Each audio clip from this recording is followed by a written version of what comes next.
Hello, Jim Marty here from sunny Longmont, Colorado. And I've got my partners here with me, Rob Hunt and Larry Mishkin. How you doing, guys?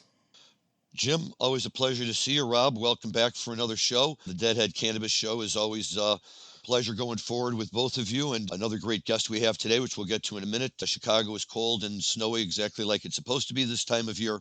The polar vortex, or whatever you want to call it, is kicked in, which gives us all a good excuse to stay indoors, listen to a lot of Grateful Dead, and smoke a lot of cannabis. Rob, you're the smart one in the group because you're living out where it's nice and warm. So how are things out there? Yeah, greetings from sunny San Diego. This is Rob Hunt speaking from Linnea Holdings. And as always, San Diego is warm and pleasant, but in the last 2 weeks, I've barely made it outside because the cannabis industry is just moving at such a furious pace right now that I'm spending, 15 hours a day locked in my office, and maybe I make it between my back door and my beer fridge out on the deck and come back in with a cold one every night after work is over. But that's about as much as I've done besides the random mountain bike ride here and there. Gotcha. So, without any further ado, we are very lucky today to have another fine guest on our show, Marc Ross. Marc is he would say by trade, an environmental attorney, but in talking with him, we've discovered that it's really so much more that he brings to the table, in addition to being a big fan of the Grateful Dead as well. And for those listeners that bear with us and listen to what Marc has to say, at the end, we are going to be diving into a discussion of Eyes of the World, which Marc will be an eager participant. I know Jim has some comments lined up, as do both Rob and I. So that should be a lot of fun. We'll get to that in a few minutes. In the meantime, Marc, welcome to our show. We're glad you could be with us today. Thanks. I'm so thrilled to be here today. That's fun. It's the best part about this show is we've had an opportunity to really meet and get to know a lot of people in the cannabis world. And you're another one of them. Give our listeners 30 seconds of background on yourself, what you do by way of being an environmental attorney, and what your connection is to the cannabis industry. Sure. So like you said, I'm an environmental attorney. I've been an environmental attorney for over 25 years. Worked in the public sector as an environmental prosecutor, the private sector in a large law firm, and for a Fortune 100 in-house counsel. And then I created a national environmental advocacy nonprofit that works with the music industry before turning my attention to cannabis, and not as an environmental attorney, but I wanted to do the nonprofit-y stuff without being a full-time attorney anymore. So that led me to corporate social responsibility, where I get to work on things like social impact and community outreach and sustainability, and all the things that at this point in my career really give me lots of fulfillment. That's wonderful. I like that, Jim, because as you and I have talked about, this is just another situation where cannabis provides someone to be able to spin out of what they've been doing and find another niche for their skills and go from there. Yes, one of the things I noticed on your bio, Marc, is that you were a speaker at Bonnaroo Music Festival. Yeah, for 10 years, I created an on-stage interview program with artists and activists where I got to interview some of my heroes like Bonnie Raitt and Bob Weir and Michael Franti and Warren Haynes and John Bell from Widespread Panic. And I got to talk to them, frankly, not about music so much, although we did touch on music, but more about their activism, their philanthropy. With John Bell, he just wanted to talk about solar power. Yeah, no, it was an exciting program. The guys at Bonnaroo, the Superfly guys, were gracious in opening their doors to allowing me to do that and providing me the resources to do that for 10 years. That's fantastic. And I went to the first 9 Bonnaroos. So our paths have come close to crossing. And for about 8 of those years, I had a press pass from our local newspaper here in Longmont, Colorado. So I got to ask a lot of questions in the press tent. Yeah, no, it was great. We also ran a film program when they had the film tent around environmental documentaries. Hey, Marc, were you on the solar stage? Were you on Annabelle's stage when you did that? Annabelle had the Sonic stage, and I programmed this. She programmed the Sonic, and I programmed the solar stage. That's awesome. All day, every day. Yeah, I've seen a lot of great programming on both those stages. So it's so great that when you and I first met, it was through Colorado production when I was working for All Phases Event Group. And I think the first time I remember hanging out with you is probably after Barack Obama's DNC speech when I was managing the press tent there.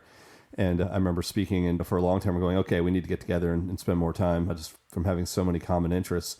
And at the time, I think you were still at Rock the Earth. Is that right? I was still at Rock the Earth then. How did you make the segue? I remember getting an email from you about 4 years ago saying, I'm migrating away from Rock the Earth, and now I'm going to start moving into cannabis. You didn't know what you were going to do in the space yet, but you were absolutely dedicated to saying this is the next path I have.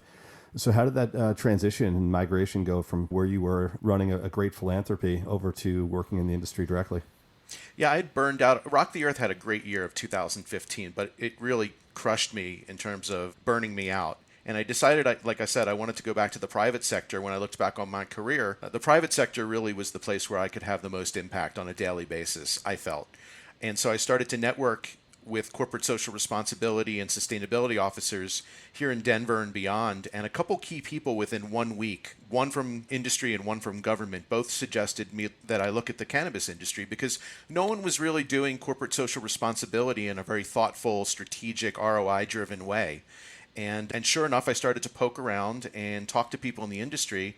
And then I started to get speaking gigs and I started to write about it. And next thing, I'm in the cannabis industry. And in 2019, a large MSO called me and said, "We hear you're the guy to scale and strategize our corporate responsibility program." And so I went and did that. And so then I was all in on the cannabis industry after that.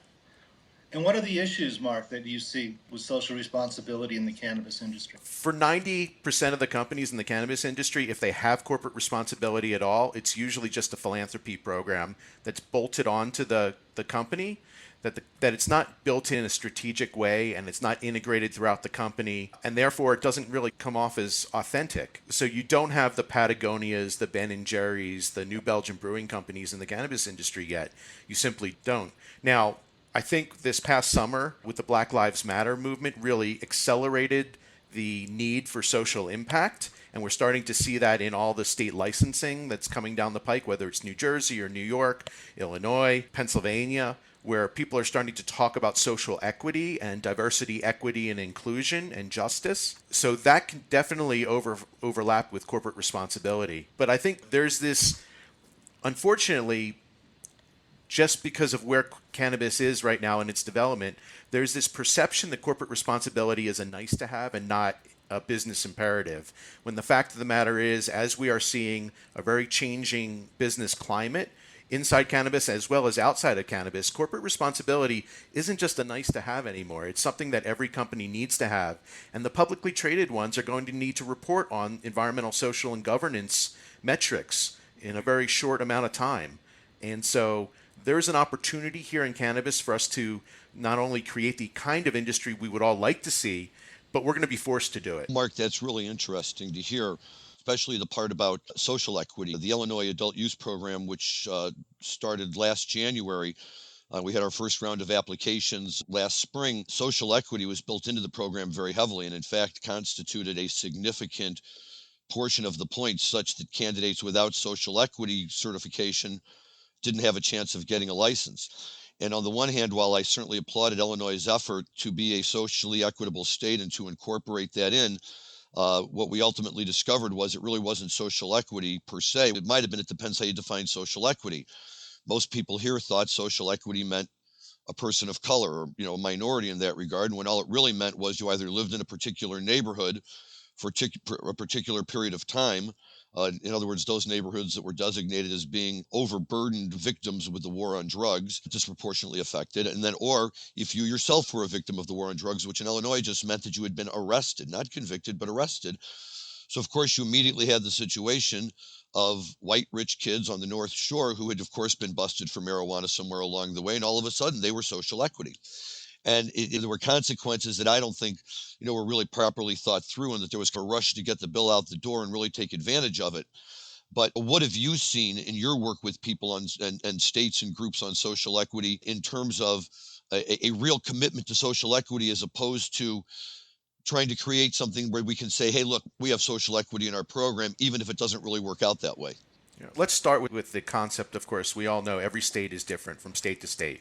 And so we see all different kinds of ways that states are trying to engage in social equity. Colorado, for example, is just going back now, years after we've had recreational or adult use here in Colorado. What I don't see as being very helpful is where social equity started in this industry, which is we're just going to reserve a certain number of licenses for social equity applicants. But we're not going to provide them funding, and we're not going to provide them with the knowledge of being able to take that license and actually execute on that license. So then we have these orphaned licenses or licenses that are then sold. And so one family or a small group of investors gets rich, which is great if they're social equity, but it doesn't really create the impact that we're looking to have in those communities that were decimated by the war on drugs. And so that's what we're starting to see now in Pennsylvania, New Jersey, New York, where they're starting to talk about, let's take tax dollars and instead of building roads with them or recreational centers, or let's invest them back into the communities that were decimated by the war on drugs. Let's provide no interest loans for people that want to come into the industry. Let's also look at the full menu of license options. So there obviously are transportation would be, delivery would be an example, one that's less in capital for people to get into. And so let's look at those licenses as well with regard to social equity, where there's a lower barrier of entry for folks. And so I think this is an ever evolving issue. I'm trying to do my best, frankly, as a 52-year-old white guy, to listen, especially since this past summer, about what people want and not presume what a social equity program should look like from where I sit. I think that's an excellent point, and that's a lesson that I learned when they brought the medical program out in Illinois. And I was working with a group that was going around to some of the various neighborhoods in Chicago to explain to people what the rules were. And in some of the more minority, heavily populated neighborhoods, we were getting a lot of pushback that we can never be part of this program. Well, what do you mean? Sure, you can. No, they'll just arrest us on our way home from the dispensary. No, not if you have a card. You don't understand. If we have the marijuana, we're going to get arrested. And it began to open my eyes to the fact that things we take for granted aren't necessarily the way everybody else sees them. And it's true, if we're going to go anywhere in this industry, we really have to do something. And I'm actually proud to say that in Illinois, there's a number of groups that have taken it upon themselves in a not-for-profit manner to actually provide quite a bit of mentoring and education to low-income neighborhoods and minority neighborhoods. And I actually was able to participate in some of those programs. And it was really great to see the number of people that turned out. And we're really being given an education on the way the market works and the way the industry works and where it could go. But then, unfortunately, as we saw, since everybody went and became social equity, none of these people wound up really getting licenses because they didn't have the resources to compete with all the other people who now also qualify as social equity. Yeah, it's hard. It's hard to build out a business in the most capital-intense, most highly regulated industry in the history of the planet. But the one thing I think we can all agree on is that there are 40,000 Americans sitting in jails right now, at least for cannabis, in states where cannabis is now legal. And that situation needs to be remedied. We need to have expungement, we need to have clemency, and we need to get those folks out of jail. I agree with that 100%. Yeah, I think it's the great hypocrisy that these people are sitting in jail watching an industry that they're prosecuted for that now is sprung up as legal around them, yet they're still sitting there. And they say this is completely unfair that we haven't had the opportunity. There's a timing issue for us. I also think that the oligopoly-style states, specifically on the East Coast, when they do an application process that only favors the best capitalized groups to even get in the application process to begin with, it's so prejudicial to not just people of color, but also people of economic means that none of them can secure licenses because they can never put their hat in the ring to start with. So if you look at that compared to states like California, Washington, Oregon, and Colorado, those states, anyone that wanted to get a license in the early days was largely able to do, even if they didn't have a tremendous amount of capital, and if they actually were good operators, then they were able to make an impact in their market. And I'd really like to see a lot of the other states expand their programs in a very significant and meaningful way to allow more people to come into the fold just based on economic viability. Well, you're right, Robin. And one thing that's even almost worse is the people who can manage to scrape together enough money to get an application prepared and on file, but because that's all the resources they had, they don't have the ability to put together an application that's really going to compete with a much larger group. And so as a result, what do you tell these people? Oh my God, don't go for it. Okay, you're going to go for it. You're spending this money on applications that you're not going to get back. And what we're seeing again and again, even on the little bit that we know, Illinois has been a disaster in terms of issuing licenses, so we're a bad example, but the majority of these licenses are now going to the well-funded groups. If they're not multi-state operators, they're largely large, well-funded groups within the state that bring in the multi-state operator consultants to help them get it done. And it's very hard for the average person who has the resources to submit an application to be able to submit one that's on par with those others. Yeah, in the famous words of Avon Barksdale and Stringer Bell and Marlo Stanfield in The Wire, the game is rigged. And then going back to what Mark said about you don't have a Ben and Jerry's out there yet, it's difficult to do that when that program would not be tax deductible to the corporation.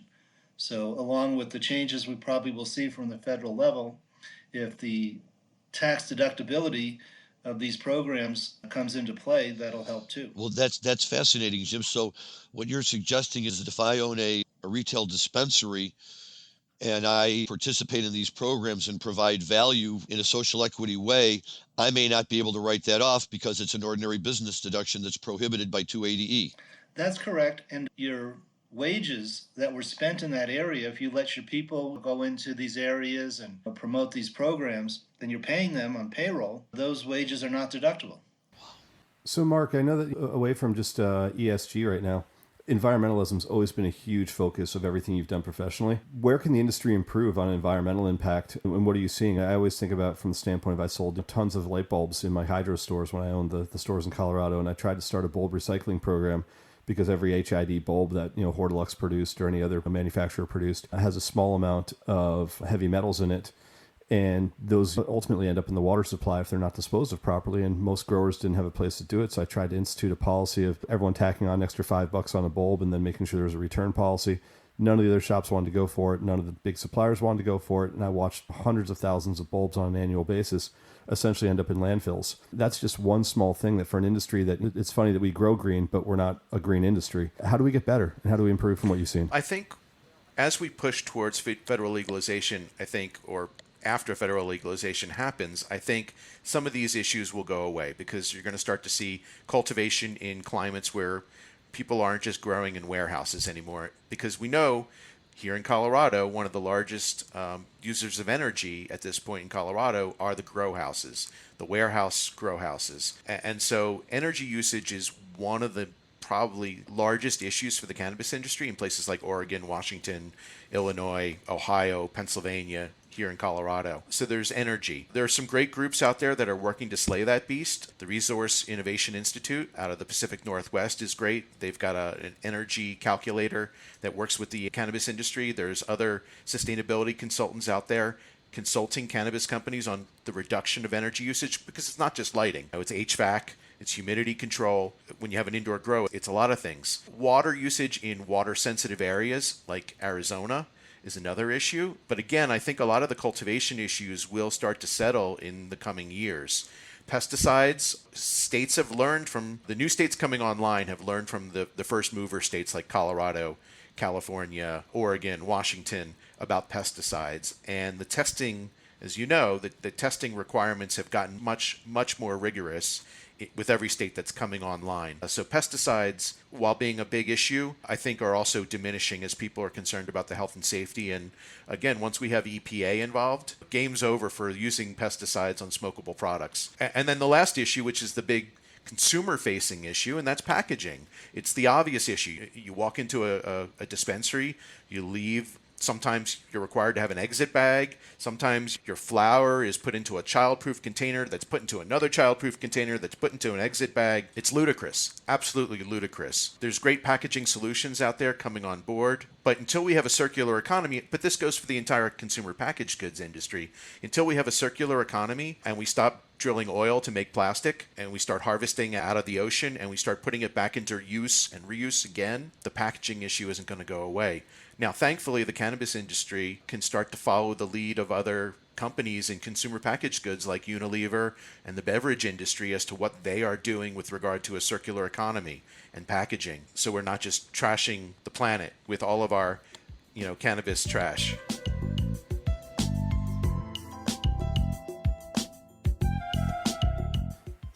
So that's a great segue to lead us into our Grateful Dead discussion today. It wasn't by accident that we invited you onto the show on this date, because I think, as you're aware, 48 years ago yesterday, we're recording this on February 9th, we got the release of the first China Doll, the first Here Comes Sunshine, the first Loose Lucy, the first Row Jimmy, the first They Love Each Other, the first Wave That Flag, which ultimately turned into U.S. Blues, as we all know. And most importantly, I think for a lot of Grateful Dead fans, we got the first Eyes of the World. All this happened at the Roscoe Maples Pavilion at Stanford, California on February 9th, 1972. And when I approached you about coming on the show, I said, what song on the Grateful Dead's repertoire really speaks to you as being an environmental song? And I expected you to say We Can Run. I didn't think that you'd come back with Eyes, and you came back and said, by far and away, it's Eyes of the World. And I said, fantastic. Let's talk about some of our favorite versions of Eyes and some of the reasons why it resonates as an environmentalist. So hit us. Let's talk Eyes of the World. Yeah, We Can Run's a great literal environmental song. It really is. But Eyes of the World, as someone who was heavily influenced by the Grateful Dead and probably changed my career trajectory because of the Grateful Dead, Eyes of the World is almost a command. And as the band is very apolitical, and when they did get involved in issues, it was environmental issues. When Jerry and Bobby spoke to Congress about old-growth forests, when Bobby worked on his book with his sister, it was about the oceans. Environmentalism has always been an underlying theme in the Grateful Dead community. The imagery on the screens in the 90s were often environmental images. And Eyes of the World was just one of those songs that just spoke to me. It just commanded me to wake up and find that me and everyone else hearing the song were the eyes of the world. And that can mean a lot of things for a lot of people, but for the environmentalist in me, that's what spoke to me. I think the quintessential version of the song is the version that they put on Without a Net with Branford from Nassau. Yeah, 329.90. Yeah, that version is just so amazing. But as we were preparing for this show, I started to listen to other versions that really... I had heard it at my first show at Three River Stadium in 90. I was at that show. Yeah, it was an interesting show because it was, instead of an estimated eyes, it was an eyes estimated, which I didn't realize at the time how unusual that was, but it was. They only started doing it at that Branford show. 329.90 was the first time they mixed it up, and they did the eyes estimated. Yeah. So then they started playing that combo backwards for the rest of that tour and the rest of that summer. Yeah. The ones that really have caught my attention, though, as I've been catching up for this show, there were two. The Lincoln 73 one and the Boston 73, the November 30th 73. It's 19 minutes. At the 12-minute mark, there's just some Slipknot hints in there. It's a slow version. The fast versions from the early 80s are interesting. I don't know. I don't even want to suspect what the band was on. They're just so much faster than some of the other versions. And then there's versions like Rochester from 77 where Phil is just going off. So I think Eyes of the World is one of those songs that they could plug into any show, and then any dyed-in-the-wool deadhead will love that song. It just soars every single time. It's always been one of my favorites. And one of my favorite stories is an Eyes of the World that was performed in August of 1987 in Telluride, Colorado. And the sheriff's department was on horseback, and they were trotting around the perimeter of the park where the stage was set up and the concert was happening, and listening to Eyes of the World, and it seemed to me like the tails of the horses were a mile long. How about you, Larry? You have any favorite versions? Look, I've never met anyone who doesn't love Eyes of the World, okay? Everybody doesn't like something, but nobody doesn't like Eyes of the World, to borrow an old advertising phrase. But for me, it's like one of those pillars upon which the entire Garcia Foundation is based. It doesn't get as much attention as Scarlet Begonias or some of his, certainly Morning Dew or things like that. But it's just one of those tunes. It doesn't matter where or when. And I absolutely agree with Mark that no matter how much I thought I knew the tune and how much I loved the tune, when I heard it on Without a Net, that totally changed everything for me. In fact, that came out not long after Jerry came back from his 89 illness. And I had already lived through the first illness in 86 and now the illness in 89. And it was hard to keep getting, back on the wagon. I was working and doing everything to get back out there at all the shows. I heard this show and I heard that and I was like, we're going. And next thing you knew, we were off to Arizona and caught some shows out there. But it's just such a tremendous version of it.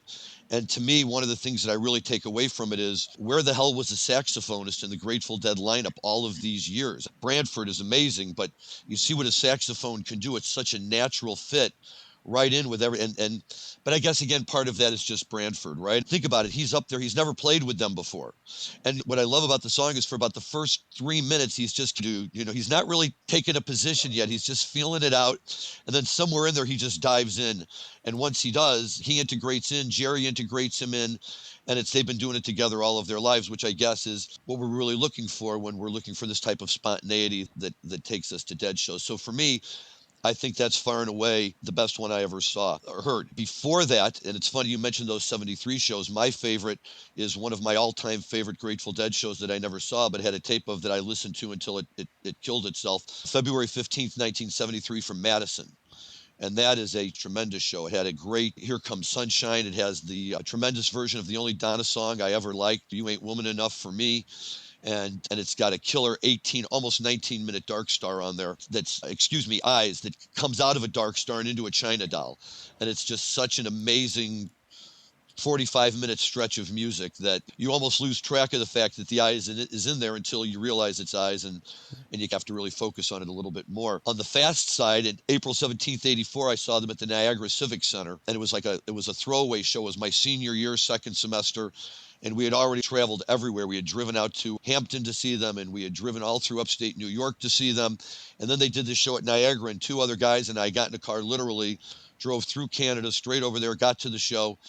And it was a great show. The second set was Help, Slip, Frank, Women Are Smarter, and they played it, and it certainly sounded like they were going into drums until at the last minute, Jerry just says, and he dives into this Eyes of the World. They were like on a timer. I've never heard, they played this song so fast, and at the time it seemed so unusual, and I never really heard it quite that fast again. But that night, it actually fit in. They were just, we're going to squeeze this in before drums. I want to get it in. I'm getting it in, and they did, and that was great. And then probably if you're a new listener and you're looking for a classic, Dick's Pick 6, which is an 83 show from Hartford, which I was not at, but it was significant because in that run, not that night on the Dick's Picks, but the other night they played St. Stephen, which was the second time they played it after they broke it out in the Garden a week or two earlier, a show that I was at when they broke it out for the first time in 5 years. But just to show you how great this is, that's got the awesome Scarlet Fire Estimated Eyes, which, yes, Eyes Estimated was fun too. Scarlet Fire Estimated Eyes, China Rider Estimated Eyes, those are just, when you knew they were going into that's 45 minutes of Here Comes Fantastic Music my way, and they never disappointed. Yeah, so I was lucky enough to actually see the Branford Eyes in 329.90. Oh. In that show, the intent was only to bring Branford out at the end of the first set to play the Bird song. And he ended up meshing so well with the band that they said, you know, come back out and sit in with us for the rest of the second set. And I think what the takeaway from that is not just how amazing and unbelievable it was that he came out there sight unseen and played it the way he did, but literally from that point forward, when Vince Welnick joined the band, he actually changed the way he played keyboards to mimic a lot of the sounds that Branford put into that Eyes. So you can listen to a lot of things that Branford did on that Eyes for the first time that Vince then continued to play for the next 5 years. The other one that from that era that I think just always blows me away is the 331.91 from Greensboro Coliseum. And that one's a Bruce Hornsby Eyes, and the interplay between Garcia and Hornsby. It's a long intro, then they play the first verse, and the jam between the first verse and the second verse is probably 8 to 10 minutes long, and the interplay on the piano between the piano and the guitar riffing back and forth is just so amazing. So anyone that hasn't heard that one, it's a 23 minute 41 second, I think, Eyes. It's like definitely the longest one I can think of on record, but just simply an incredible, slow, drawn out, really mellow, but really fun back and forth. Excellent. Yeah, there's just so much about that tune that's so great that you could really just talk about it forever. The first time I ever even remember hearing the song being played live was at a concert in Ann Arbor in 1980 or 81 by a dead cover band out of Cleveland called Ouroboros or Ouroboros or however they pronounced their name at the time. And we were in the Michigan Union, and they started to play this song, and a whole group of us were dancing, and I turned to somebody and I said, God, this song sounds really familiar. What song is this? Oh, this is Eyes of the World. And from that point on, I was like, okay, now I know what it is. I'm locked in. I'm happy with this. And yeah, it just becomes one of those songs you have to hear. Hey, sometimes we ride on your horses. That's true, sir. Sometimes we walk alone. My claim to fame with that song, Jim, is in college there was a house band that used to play at the house parties we were at all the time. And one night, one of the guys was so banged up that he actually couldn't remember the third verse to the song when they were playing Eyes. And so they looked around the crowd like, does anyone know it? So I got up and just grabbed the mic and sang the third verse. And after that, whenever they played it, shows I was at, they'd invite me up and to let me sing Eyes. So that was the one song that I got to sing in college anytime that this particular band was in the house. Dissecting the lyrics in the Grateful Dead Lyrics Annotated, one of my favorite books, it says that there comes a Redeemer, and that is a reference, potentially, everybody has their own interpretation, to Jesus Christ, and the wagon loaded with clay is the Catholic Church or religion in general. I've never heard that. Why not? That could be. It doesn't, look, Hunter was deep enough and certainly in tune with those elements of life that he could have very easily intended those to be what he was talking about. But they're good lyrics. Those are the fun kind of lyrics to dissect. Follows a wagon behind him that's loaded with clay, and you're like, what the hell is it? Nah, never mind. Who cares? It's just a great song. I'm having a good time. Keep playing. Yes. For our listeners out there, if you ever see the Grateful Dead lyrics annotated in a bookshop or used bookshop, be sure to grab it. It's a wealth of information. So what else is happening in Grateful Dead world? I know we've got a new release. You want to talk about that for a minute, Larry? Yes, the Dead have now released Dave's Picks, Volume 37. And with this release of Volume 37, they have surpassed Dick's Picks, which stopped at 36. Dave is alive and well and rolling right along. And for Dick's Picks 37, what's really fun is they return to a familiar scene for them, which is the College of William and Mary in Williamsburg, Virginia. And it always makes me chuckle because it's a tiny little college that, unless somebody who goes there or something like that, you may never have heard of it, but yet for some reason it's a place that to which the Dead gravitated. And I want to say that it's Dave's Picks 4 or 5, one of the original ones they released. That's, I think, a 1973 show from the College of William and Mary. And yeah, they do it here. Now, Mark, for you, you're a Pittsburgh guy, you said, this show is concise enough that they have to add on extra, and they add on a good chunk from a few nights later at the Civic Arena in Pittsburgh. Now, that would have been back in 1978, so I don't know whether that's a show you would have necessarily made it to or not, but I remember the old Civic Arena because I remember where the Penguins used to play originally. I grew up a big Blues fan in St. Louis and knew all the second six, as they were called, who joined the original six, and Pittsburgh was one of those teams, and it was always, back before they got whatever, all those great players that they've had over the years, but it was a lot of fun back then. So yeah, I've never seen a bad show in Pittsburgh. Of course, I've only seen one show, but it was that show you're talking, Three Rivers Stadium, right? Yeah, 1990. But they also played Three Rivers again in 95, and then there were all the Civic Arena shows, of course. I'm actually not from Pittsburgh, although I lived in Pittsburgh for 7 years. But the 90 show, didn't they have Crosby, Stills open for them? Yep. They Crosby, Stills, Nash opened for them. There was a giant hot air balloon. In 95? In 95, they had Rusted Root. That was the Rain show. Yeah. It was the Rain show. It was the second set that opened with Rain. It looks like Rain. Samba on the Rain. There's 4 Rain tunes in a row going into drums. With the rain pouring down. Pouring. It was absolutely insane torrential downpours. Nuts. It's nice to know that every now and then they're at least in touch with what's going on around them. Back to Dave's Picks 37, I listened to it all the way through a couple of times, and it's just a great show. Jerry does his virtuoso guitar on the first song on Happy Half Step. Yep. And I believe it's the Wolf guitar, is it not, Larry? It is. And boy, the sound is phenomenal. I have a nice sound system, which helps, but boy, and people, what I was thinking is people always talk about 1977 as being such a great year, and I'm listening to this show and I'm thinking 78 wasn't bad either. No, we know, we've talked about that. 78 is a great year. And it's a great half step, but Rob and Dan, if you're listening, and Jim too, as we're always looking to come up with our list of topics to talk about, one of the topics we're going to have to talk about is songs they played and then stopped playing. And for me, one of the songs at the top of that list is Passenger. And that's the second song from this show. And I love Passenger. And from the time I started seeing them in mid-1982, I don't think they ever played it once from that point until the end. It was a Phil Lesh tune. Bobby sang a lot of it. Maybe when they didn't have Donna in the band anymore, I don't know. But I love Passenger. The Brent's first show, they opened the first set with it. Oh, you're right. That's true. They did. First show, first set. You're absolutely right. That's a great call. But somewhere along the way, early on, it fell out of favor and it dropped off the list. Yep. But I do love that era's half steps were unbelievable, though. And I think Jim's spot on. Another one from that era, transitioning between 77 and 78, is the Broome County Arena from 11/16 or 11/6/77. Mm-hmm. It's that Step Jack Straw opener, and that thing is just a barn burner. That's 20 straight minutes of. That's what I love about 1978, especially this show, because when you pick it up and you look at the set list, it's a very standard set list in terms of variety of songs that they play. But this is one of those shows that you fall in love with because of how they play the songs rather than what they're playing. And for me, I'm just as happy to come out of a show with what I would consider to be a more pedestrian set list, well played, than there's sometimes bumbled efforts to reach a little bit beyond where they might truly be comfortable going. One interesting thing about the first set is the weather report suite is not the set ender. Well, it's not weather, it's just Let It Grow. Right? They don't do the full weather. They just do. Yeah, oh no, Deal closes the set. They play that into Deal. Yep.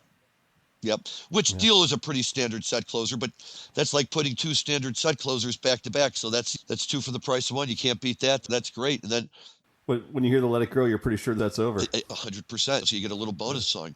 And then what I love is it's a second set Bertha opener. And as much as I think of it as a show opener, there's so many other places that it popped in. That 83 show in New York when they played St. Stephen, they actually played Bertha. I want to say they played Bertha into the drums, but they played it before the drums for sure. Never in a place where I'd never heard it before. It was just one of those kind of nights. But Jerry would just toss it around from time to time. We'll talk about that sometime too. Yes, because I see we're coming towards the end of our time slot, so I don't know if anybody has anything they want to squeeze in here towards the end of the show here. Before we sign off, just wanted to know if you had any parting words or if there's anything that you're doing that you might want people to know about if they want to follow you or anything like that. Oh, thank you. So I've got a couple things going on. One, I've been consulting companies on corporate responsibility and environmental, social, and governance in the cannabis space, mainly under the moniker Needle, Needle, consultants.com. And I also have my own podcast called A Better World Podcast. It's not a cannabis podcast. It's more of a conscious business podcast, although I do disproportionately favor cannabis stories. And so 2 seasons are up of that. Interview some great people from the world of conscious business and the arts, a number of them from cannabis, and look for season 3 coming later this year. Okay. Excellent. Thank you so much for joining us today. It was a pleasure to have you on the show. Thank you to all of our listeners, of course, for being here today. It's always fun. Before we sign off, let me kick back over to Rob Hunt for one moment. Yeah, amazing having Mark on the show. Mark, it's so good to see you and so good to hear you. Next week, we're being joined by our good buddy, Jeremy Bergstein, who's run a pretty big marketing firm out of New York called The Science Project and has since gotten involved in the cannabis space as well. And much the way we talked about the Roscoe Pavilion show today, next week marks the 50th anniversary of the legendary 6-night run at the Portchester Capitol Theater, which saw us get 6 new songs out of the Grateful Dead, including Greatest Story and Loser and Bertha and several others. And it was the first time I think that the band came back without Mickey Hart after Lenny Hart had ripped off the band. So it was back to the one drummer setup. So it was a five-man band for that run, but it was the mark of a new era for the Grateful Dead and one that I think that anyone that's listened to knows just how impactful and how important that 6-night run was for the growth of the band. I think you're absolutely right. And you say Lenny Hart, and I jumped because one of these days we're going to have a conversation and settle for once and for all who the song He's Gone is really about. It's about Lenny Hart with 100% the catharsis of letting it go. Of course it is. And everybody wants to say it was about Pigpen. It's not about Pigpen. No, it's a Lenny Hart song, 100%. Yep, rat in a train ditch. So, yeah, better, but I know him. All right, I'm going to look in my Grateful Dead lyrics annotated book for next week. I already did. It tells the story. You'll see it. Yeah. Awesome. All right, at least from me. Thanks so much, Mark, for coming, and another great show, Larry and Jim. Yes, the expanded DJ format is very nice. It broadens the scope of what we can talk about. So very good. All right, I'm going to sign us off then. Yes, sir. Everybody, this is Jim Marty saying goodbye till next week from the Deadhead Cannabis Show. Larry? Thank you, Jim. Larry Mishkin saying goodbye. Be safe and enjoy your cannabis responsibly. Thank you, everyone. Thanks so much. We'll see you next week. Over and out.